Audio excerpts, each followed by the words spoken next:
Okay, I just wanted to get this out of the way before jumping into the commentary. I enjoy Matpat's work, but after seeing this theory, I felt compelled to make this video because I know Matpat is better than this. I'm not hating on Matpat, I'm just pointing out the flaws in his video. Let's get to it.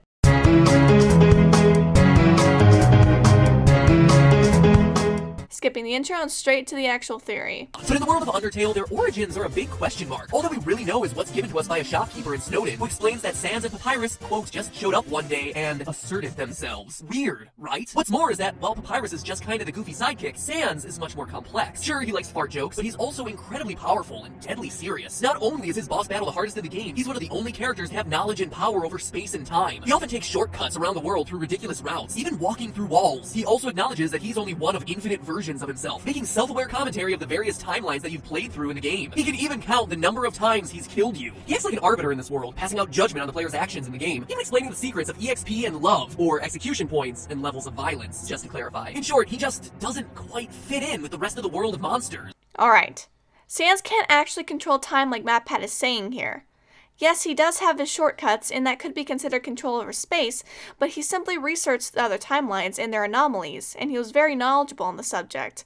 He's very aware of the timelines existing, but he can't remember those other timelines specifically. It can be assumed that even though we can't see Frisk's face every time they go up against Sans, they would get angry or more frustrated every time they die and reset. That's why Sans can guess how many times you've died when fighting him. He's good at reading people.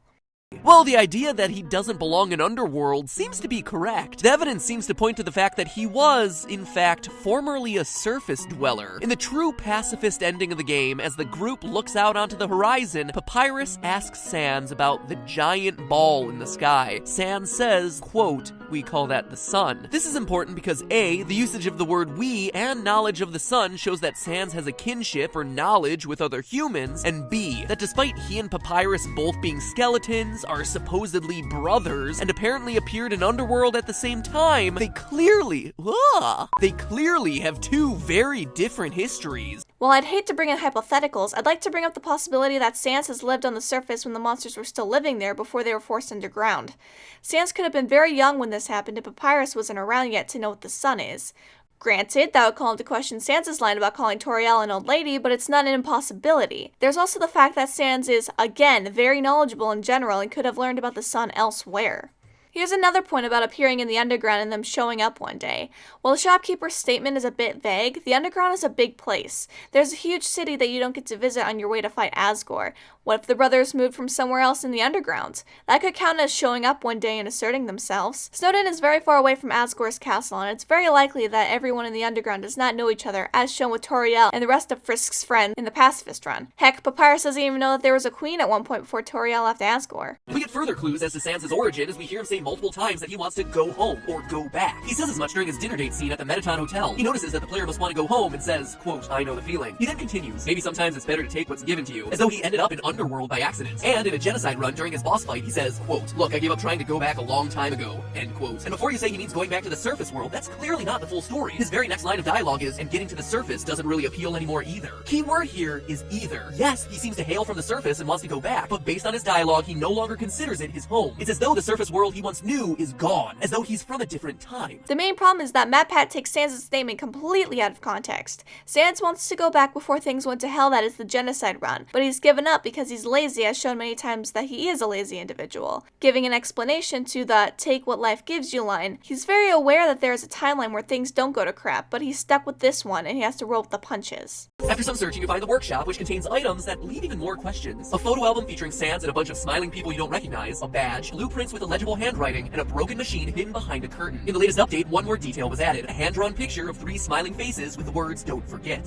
None of the Gaster theories I've seen have been able to explain all the details, in particular the photo album and the badge, and that's what kept nagging me as I researched Undertale. A badge? That one in particular really stuck out to me. Why would such an oddly specific item be included in this huge Easter egg of a room, something that supposedly reveals the truth about Sans? Badges just aren't important in Undertale. And then it hit me. What if it wasn't from Undertale? What if this badge was from a completely different game, and was in fact the most important badge in the history of gaming, the Franklin badge?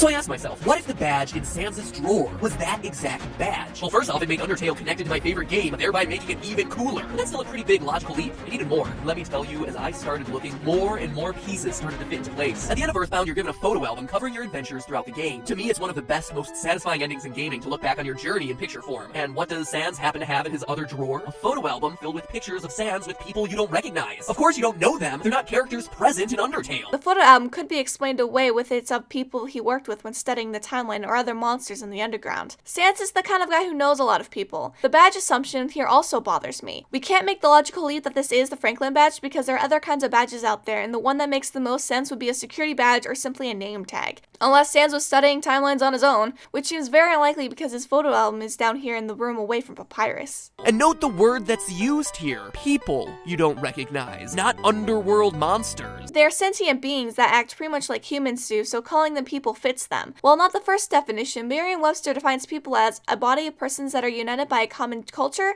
tradition, or sense of kinship, members of a family or kinship, and or linked by a common interest, all of which can include the monsters of the underground. The first thing you need to know is that Mr. Saturns are known for their, let's say, unique linguistic style. That would explain the illegible handwriting on the blueprints. Or Sans has bad handwriting. Doesn't mean the Mr. Saturns are behind the blueprints. And the machine? I think a broken phase distorter is behind that curtain. Now that may seem like a stretch, but it actually explains a lot. If Sans wound up in Underworld via a phase distorter, it could provide a reason for why he's a skeleton. He used the machine as organic matter and suffered the consequences. Not killing him, but turning at least part of him into a pile of bones. But the phase distorter can't transport organic material. Humans are all organic material, including the bones in our bodies. Besides the fact that there are no reasons for Ness/Sans to use the phase distorter by himself, if he used it, he would cease to exist. There is also the fact that Sans is clearly an adult, and unless Ness stopped growing period and used the phase distorter as an adult, it wouldn't work because Ness is made out of organic material and would die.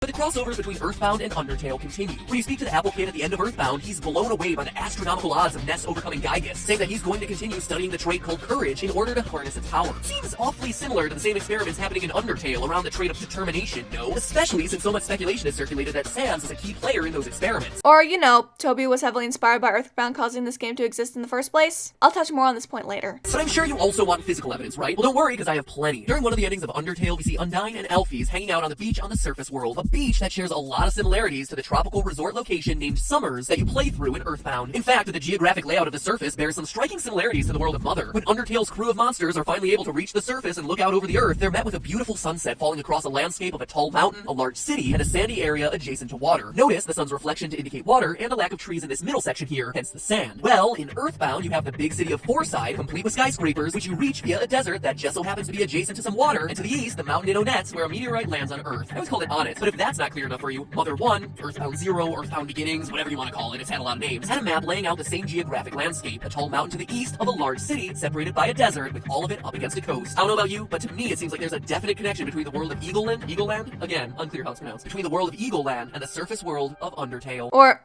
inspired by the Mother series. But the strongest physical connection, the one that definitely unites these two franchises, comes from none other than Papyrus himself. He wears a custom-made costume known as his battle body, but if you look really closely at the design of the armor, you'll notice some markings on the chest. Is it just a throwaway detail?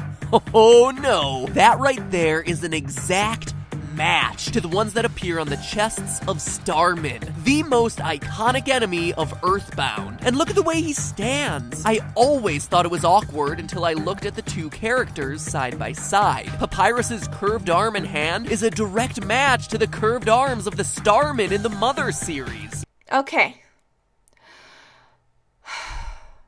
What? You can't be serious. By Jove, he's serious.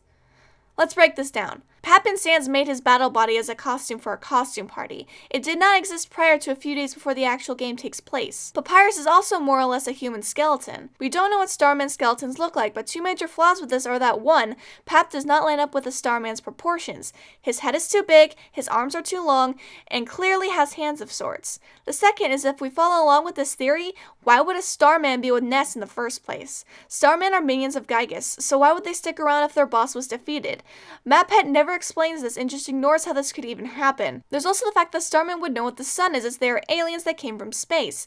It's kinda hard to miss the sun, so unless Pap lost his memory, this doesn't work. Also, standing similarly? That is very flimsy evidence that doesn't hold much water, because how does standing similarly prove anything?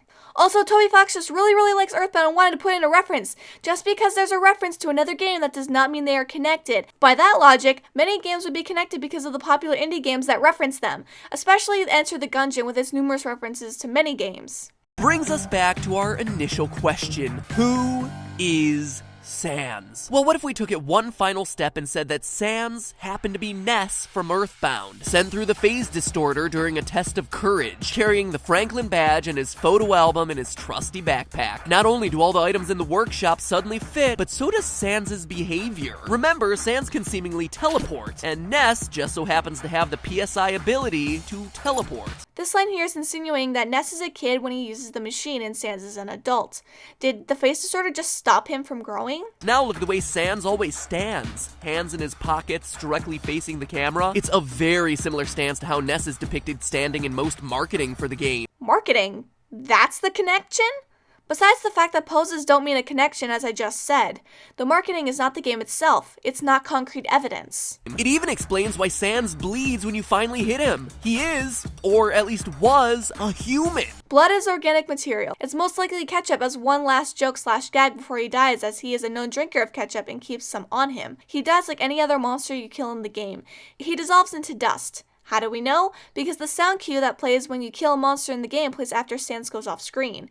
Humans do not turn into dust when you kill them, as evidenced by Kara and their backstory. Oh, and finally, Sans is only one letter removed from being an anagram for Ness. He's named after the font. This doesn't add anything to the theory. But if there was any doubt, we have to look no further than the creator's previous work. Toby Fox, the man behind Undertale, had previously worked on a Halloween hack for Earthbound. But this just wasn't a simple reskin. The Halloween hack tells the tale of Dr. Andonuts after the events of Earthbound. Remember I pointed him out? He's the one who made the phase distorter. In Toby Fox's version of the story, we see that after Gygus' defeat, the souls of the kids never return home. Instead, by going to the past to defeat Gygus, they create a new timeline that they're stuck in. As a result, Jeff never reunites with his father, Dr. Andonuts. And Dr. Andonuts goes crazy with guilt because he's the one responsible for creating the time machine and extracting the souls of his son and his son's friends to send them back to what he assumes was their death. In his mind, he killed 4 kids. And in Toby Fox's game, he's lost his mind trying to deal with that guilt. I'm telling you, this hack is dark. But that said, you see a lot of Undertale in this game. The appearance of amalgamates, the first use of the awesome song Megalovania, the prototypes for Flowey, and the theme of having the choice to be non-violent in an RPG, sparing your enemies. But then why does all this matter to the theory? Well, remember, in Toby Fox's version of the story, the kids don't come back. They're stuck in the past with no hopes of getting home, just like Sans. And in the hack, one character is oddly missing, with no explanation as to why. Ness. Presumably in this timeline, his soul is in a different place than his 3 friends. Which brings us back to Undertale. 3 faces with "Don't forget" written on it. It's Ness trying to remember his 3 friends. In short, Undertale is a continuation of Toby's version of Earthbound, with Ness never being able to get home, adopting the name Sans, and accompanied by Papyrus, a former Starman, an alien force able to speak English and still equipped with his armor and signature posture, but without any knowledge of earthly things, like the sun. The pieces all just seem to fit. This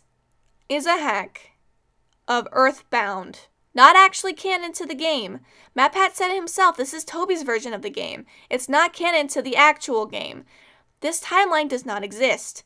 A fan-made product is just that, fan-made. It was supposed to be a dark what-if story that Toby made when he was 16, an age where it could be considered an edgy thing to do, to make something child-friendly as dark as possible.